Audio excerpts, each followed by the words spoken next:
All right, junior season, Paul Mario. So I just went through this film and saw some corrections I could give you. Make sure you guys just send that tape in. Let me give you those corrections for free. I'll do the same thing here. But there's a good amount just before we get started.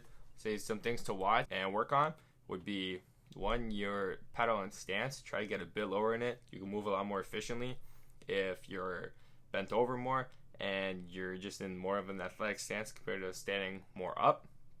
Two, great physicality with the receivers. I love how you bully them all the time. It's great to see you push them over and all that shit. Three, put the best plays of your highlight tape at the beginning. That's just a tip that you want to do. Lots of coaches don't have that much time on their hands, so the better plays, more exciting things that they see at the beginning, it's going to be better for you, your chance of them watching the rest of the video. And then four, try to get some more clips of some man coverage in it, and because as a DB, that's what you're going to be doing a lot of the time. So try to get more clips of playing actual DB, balls in the air, picks, work on those skills, and then the film will come. But let's go through some of the clips here. So nice job on the tackle here. If your guy goes in motion and you're going across a formation there, make sure you do a good job behind the linebackers. But then if you're not switching, which you're not, it doesn't look like it, take a sharp angle. You want to get right to your guy. You don't want to be behind him because then you're not really covering anyone. So do your best you can as coming right down to him right now. Then you'll get there in the time to make a tackle earlier or even make a play on the ball. And try to get more body into him when you're tackling. This you get him down, but it's more of an arm tackle here. For the bigger guys, hard to bring down, it won't work as good using the arm tackles. Nice job getting him to the ground. Say, what's it look like? Man, yeah. Next swag.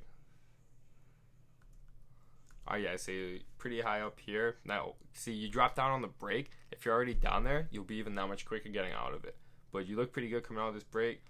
If you see here, your left foot stepping behind, and that's what we call a bucket step. If you get on that angle sharp and right away, your left foot starts going towards the receiver, then you're going to get there a step before. And as you know, football is a game of inches, so take what you get. But good job getting there and looking back. Make sure you're staring at the receiver. Make sure that you're staring at the receiver when you come out of your break. And then look back to the quarterback for the ball once you're in position and once you're on your line. Yeah, so even like right here, you can see you're pretty high in your pedal. And if you're playing both ways, you get tired, I get it. But if you're lower here, you're just so much faster at coming out of it. And you get a bit lucky because of the overthrow. But if you're lower, you could have got out of it quick, hit him really hard, or even make a play on the ball in the first spot. But great job of being in the right position at the right time. Something right here, say get the ball in your outside hand. If it's in your outside hand, you could use your inside hand to hit him, stiff arm, or just help club him off you and do a spin. And it's also less likely that he's going to go strip that ball and get it back. But if it's in your inside hand, then you open up the possibilities to all those things. Be physical with that too. Try to, if you're not going to stiff arm or spin or anything, maybe give him a little truck because, yeah, you want to keep running there. You don't want to get taken down. If you get past just a couple guys getting a pick at corner, it's a touchdown.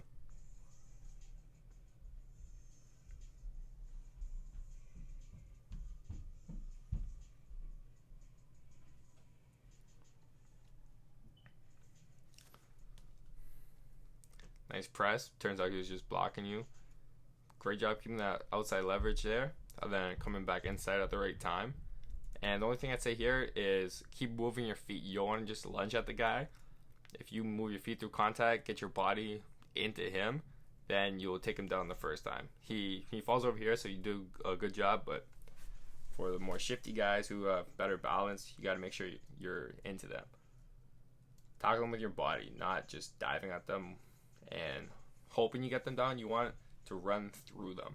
That's always the biggest thing with tackling, run through them.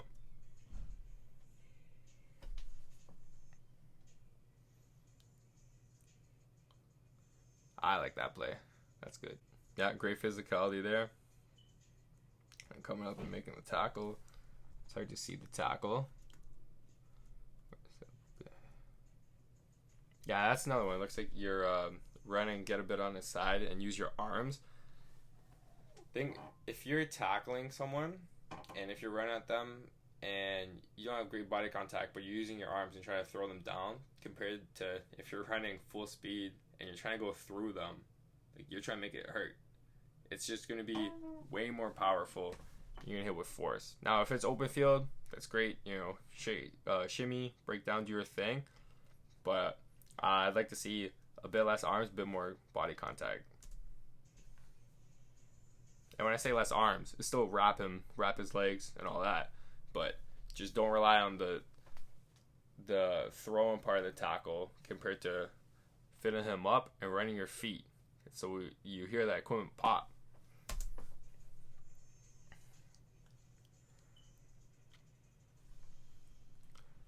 Alright, on this play, good job making the tackle at the end. But instead of jumping inside right away, come at the guy who's blocking you. Because that'll make him stop his feet. And if you could beat him outside, great because you have contain. But if he's really forcing outside, then come inside. But what you want to do here, because you're on the outside, is contain. So if you got off that block early and you ran down here, you'd meet him at the 25-yard line. And that'd be a crazy play. Instead, you hop inside a bit so he blocks you just for a split second. You still get the tackle. Good job. That was a pretty nice hit.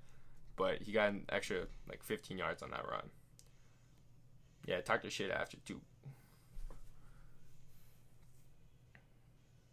It's probably the next play here.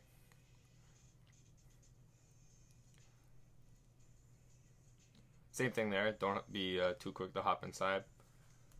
And good job saving him from the touchdown, but you don't want him to kind of run into you like that. So here, I'll help you out right here. So see when you're running, just kind of set your feet and then just lunge towards him. You want to keep moving your feet there and run him back because you fit him up. You know, you guys both hit each other, and then you keep pounding your feet like you're pushing a sled or something. He's gonna get driven backwards, and instead of tackling him and you go on your back, that's gonna be him. I love the physicality of receiver. This is how you definitely get yourself noticed on tape. Doesn't matter where you're playing, be physical, knock someone over. Because scouts, coaches, they're gonna notice that. That's a legit football player. I know it's hard to at DB because when you cover nights, they don't throw it. But if you have a few more plays of good coverage, it'd be even better. I wouldn't put that one in the tape. Just watching quick, I don't know what the coverage was or if you did your job or not, but it kind of looks like he just beat you on the press and then you got to make it up. So yeah, good job with the tackle, but I wouldn't include that one. Nice route here, great catch. It's a valuable asset to play both positions. If you haven't watched the video I made on how to get recruited, definitely watch that, but that's one of the things. Play as much as you can. The more you're on the field, the better. More plays you can make, more you help your team out, more fun you'll have. Alright, now the receiver one. That was a beautiful block. Great way to make plays on both sides of the ball. Just sweep. First guy miss, of course. Beat him with the outside with your speed.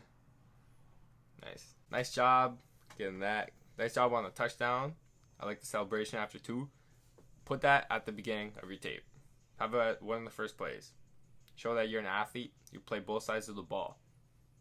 Don't just be a one-trick pony, I believe they say. But yeah, great. Yeah, another one here. You want to put these earlier in the tape because when coaches see it, if they're only watching a couple clips, that's what they're going to see. They say, okay, he can play different positions.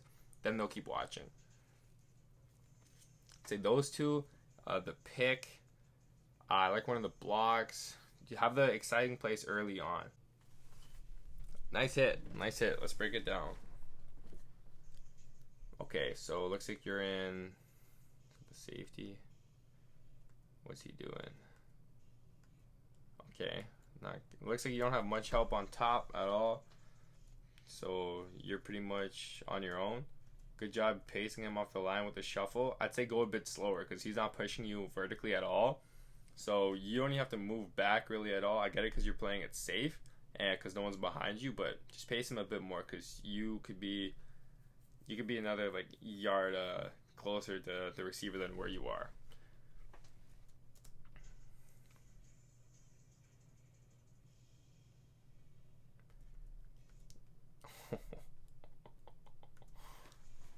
That's a solid break coming out of there. See how fast your left foot plants? Then you take off. Now here you slow down. Make sure when you come out of the break, you're watching the receiver. Looks like you did it great here. And then look back for the ball. But when you look back, if you know that you're not going to get there to get a pick or make a play on the ball, and you're just going for the tackle, you make a great tackle here. But don't hesitate at all. You see here? Let me run that back. When you hesitate, you just lose your momentum. So right there, you hesitate, and then go. If you see him catching it, go full speed into him and run through him. Yeah, that's what I'm talking about. Put clips just like this in. If you ever do something cool on defense, even if it's just a little press, but just to show that you know what you're doing. This stuff will go a long way. I say stay with him. Don't worry about reaching your arm on his shoulder because he could just slap that and keep running. You want to make sure you're running closer to him because he only has a couple, not even like a yard, but a couple feet on you there maybe. I know you could touch him, but just if it's like an overthrow and he could reach out and get it, that'll be a catch. So you want to make sure you're really squeezing and being physical with the receiver in a situation like this. But good job including this. When I made my tape, I used to put some plays where they wouldn't even throw the ball, just like this here, and it's just really nice coverage. Because if a coach sees you know how to cover, that's a great asset. It's a great thing to know because lots of times when you cover him the best, they're not going to throw the ball. So good job putting this one in. Yeah, just squeeze him closer there.